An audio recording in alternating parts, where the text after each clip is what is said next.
Hello, everybody.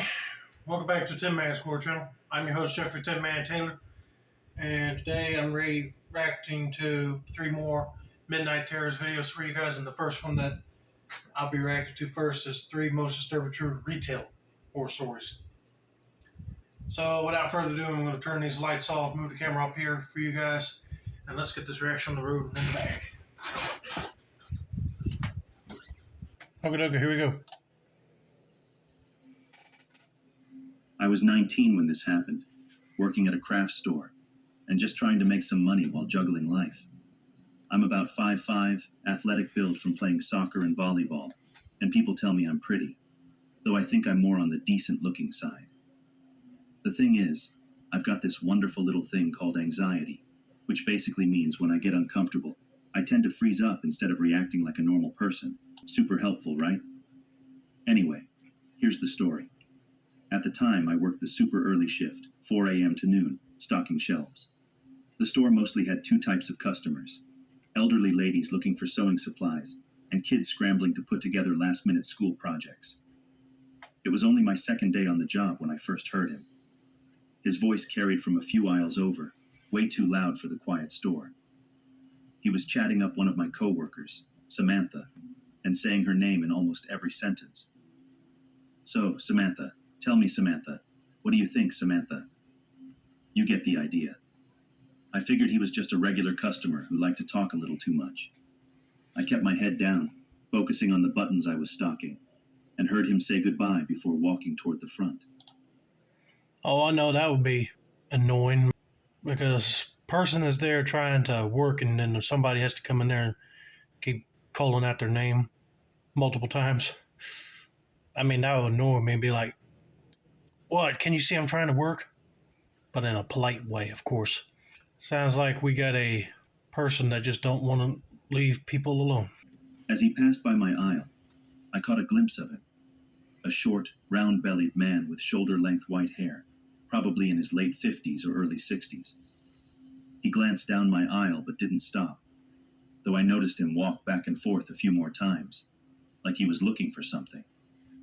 A few minutes later, I found a broken set of buttons, which meant I had to take them up to the front to put them in a specific bin near the registers. As I got up there, I realized he was checking out at the exact register I needed to go behind. Great. Just as I was about to drop the buttons in the bin and leave, he turned to me and said, "Excuse me, are you a model or do you work here?" I just smiled and said, "I just work here." The cashier, bless her soul, shot him the biggest eye roll ever. I took that as my cue to walk away, but before I could, he hit me with, "Does your husband tell you how beautiful you are every morning before you leave?" Now, first of all, I was clearly 19, and on top of that, I looked even younger because I never wore makeup for these early shifts. Someone had literally asked me the day before if I was born after 2002, thinking I was 15. So this question? Yeah, it made me roll my eyes internally. Yeah, I'll be telling this person to leave her alone. But yeah, he's a flirtatious stalker, that's for sure. But I decided to be polite and just said, "No, sir, I'm not married." That was my mistake. His whole face lit up. "Really? Do you want to be?" He chuckled like he was joking, but it so wasn't funny. I gave him a tight-lipped smile, waved, and told him to have a good day before heading back to my aisle. I thought that was the end of it. It wasn't. About 10 minutes later, I had moved to stocking zippers in the middle of the store. That's when I felt it. Someone standing way too close behind me. I could feel the body heat. I turned around, and there he was. I flinched a little, caught off guard, and asked if he needed help with anything. His response? "Of course. You." I let out the biggest sigh of my life, but forced a smile, asking again if there was anything store-related I could help with. That's when he noticed my name tag and started doing the same thing he had done with my coworker, repeating my name over and over, like he was trying to make it stick in his head. He clearly just wanted to talk, so I gave him the bare minimum while keeping my back turned. Then he started laying it on thick. "You are the most beautiful girl I've ever seen." Now I appreciate a compliment as much as the next person, but that was a reach. I gave him a flat, okay. I'm serious, you are. Okay. So what do you like to do? I wasn't about to get into a real conversation with this guy, so I threw out the first thing that came to mind. Eat. This was a mistake. Really? What do you like to eat? I figured if I gave the most boring, basic answers, maybe he'd lose interest. Mexican usually. And what do you like to drink? He moved closer. I could smell his cologne, overpowering but somehow still musty. Man, if I was working in a store like that and a female coworker was in the same aisle and I heard that guy was talking to her like that, I'd be like, dude, she don't want nothing to do with you. Now move away from her or I'm going to get manager involved and we'll call the cops. Man, this guy's acting so creepy. After you said you weren't married, he's going to keep on pressuring you. I don't drink. That's when his voice dropped, and he leaned in even closer, now about 5 inches from my ear. So you're a good girl, huh? A good fresh one. I went completely still. His entire front side was almost touching me. My hands were shaking so badly I could barely keep putting items on the hooks. So why don't you let me take you out? We'd have so much fun. I mumbled, no, thank you. Oh, please, baby. You would make me such a happy man you don't even know. I declined again. Take my card. He handed me a business card. Of course, he was a holistic healer.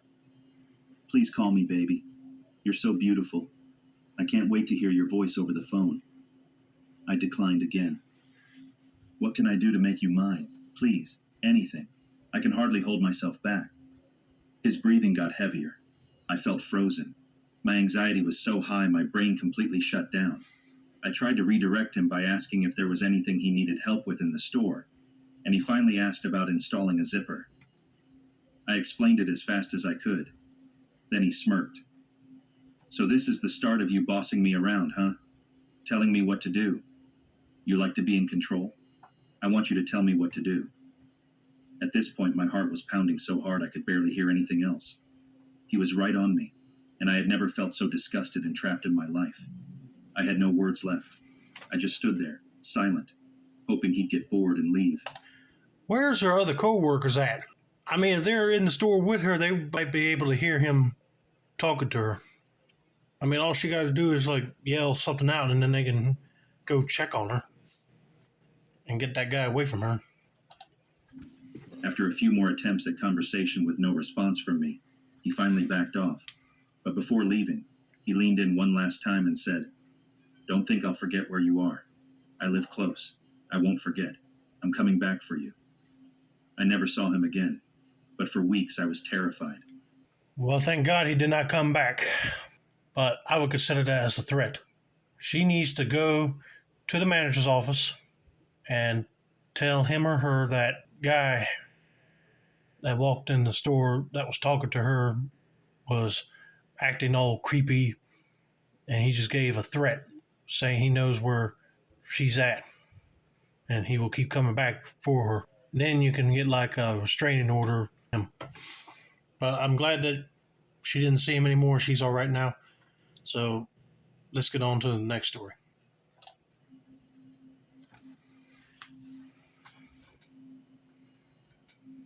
I work at an outdoor mall in what should be a really safe area. You'd think that would mean I wouldn't have to deal with anything weird, but yeah. No. Creeps exist everywhere, and unfortunately, I've had my fair share of uncomfortable encounters. But one guy in particular, he takes the cake. And something tells me I haven't seen the last of him. I was 19 at the time, working at a little kiosk that sold all kinds of quirky, mismatched jewelry.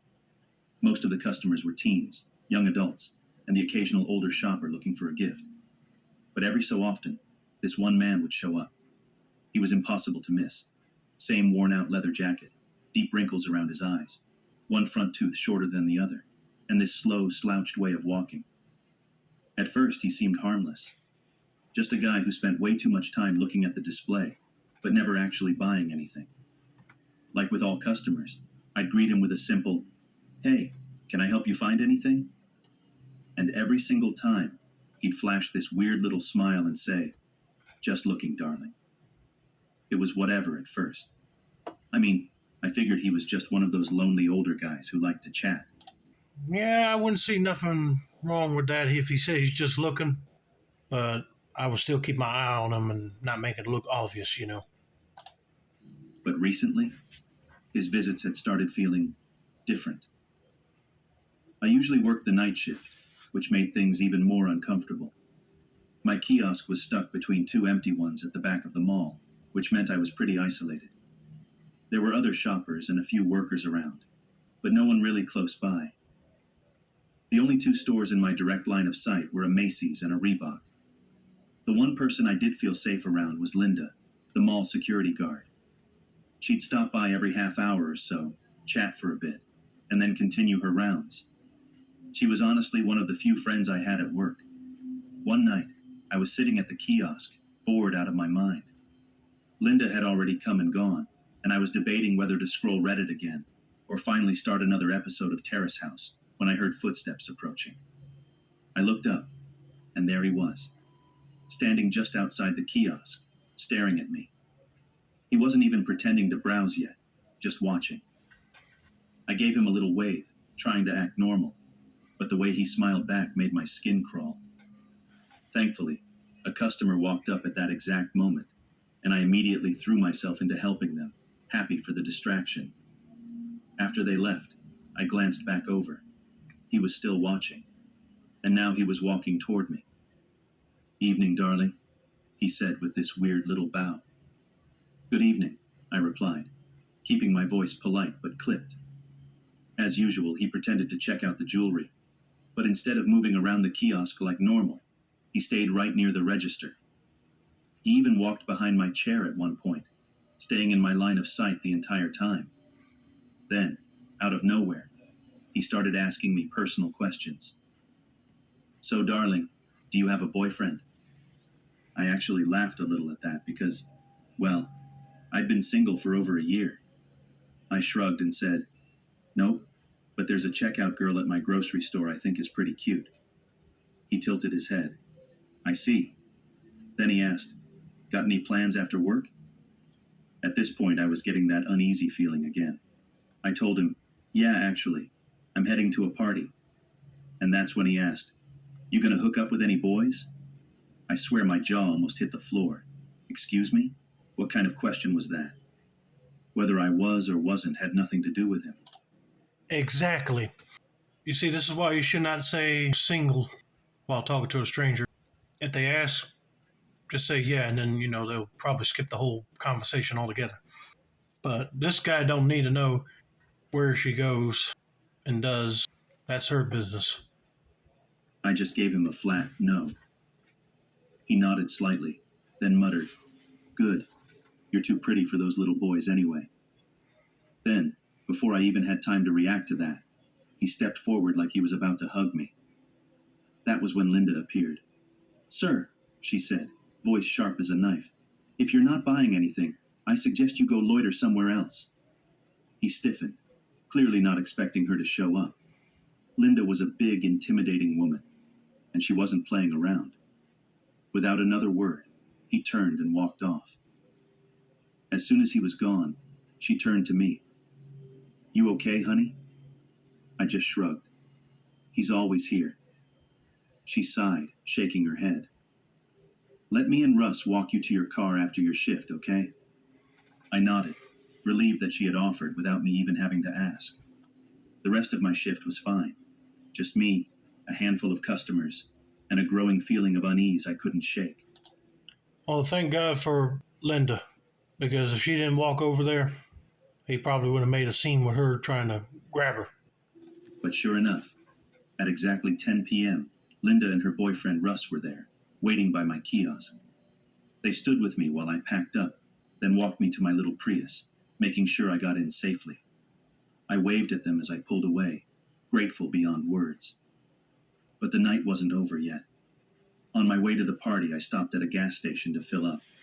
As I stood there waiting for the tank to fill, I casually glanced toward the mini-mart and froze. Standing inside buying a pack of cigarettes was him, and he saw me.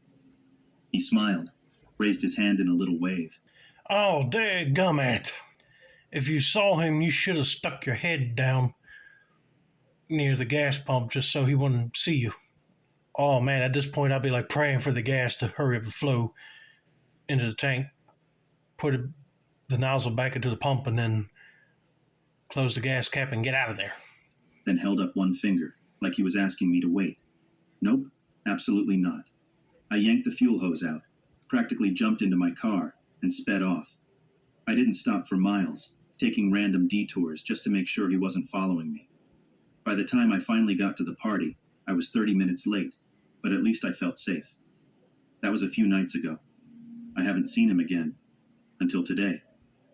I'm working the morning shift now, and I just saw him walk out of Macy's across from me. The only difference is this time, Linda has someone biking around this half of the mall, keeping an eye on things. Hopefully that means he won't come near me. But still, keep me in your thoughts. Oh man, I'll be definitely keeping you in my prayers because that's just horrible that you go to work at a different shift now and then you see him again hover around that area. But thank God he don't come in the store because he probably knows that big woman Linda would probably tackle him down to the ground if he come near you again. But Lordy, thank God she did the right thing and put the gas nozzle down and got back in her car and took off. And luckily he didn't follow her. All right, let's get to the final story.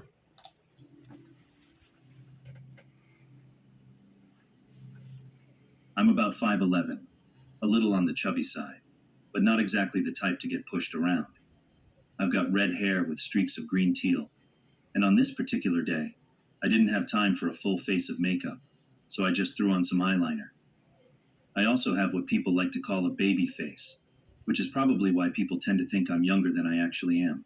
Anyway, this guy walks up to me, tall, probably around 6'2", built like a linebacker, with grayish-white hair and a goatee. He had a thick coat on, which was weird because it was hot outside, and when he spoke, his accent was off. It kind of sounded British, but not quite. Either way, he immediately gave me weird vibes. He asked for help finding men's clothing, but he mumbled so much I could barely understand him. So, I leaned in a little and pointed toward the men's department, assuming that's what he wanted. Then he mumbled something else, something about young men's clothing, and I tried to clarify, saying, "Oh, if you're looking for young men's, that's in the front corner of the..."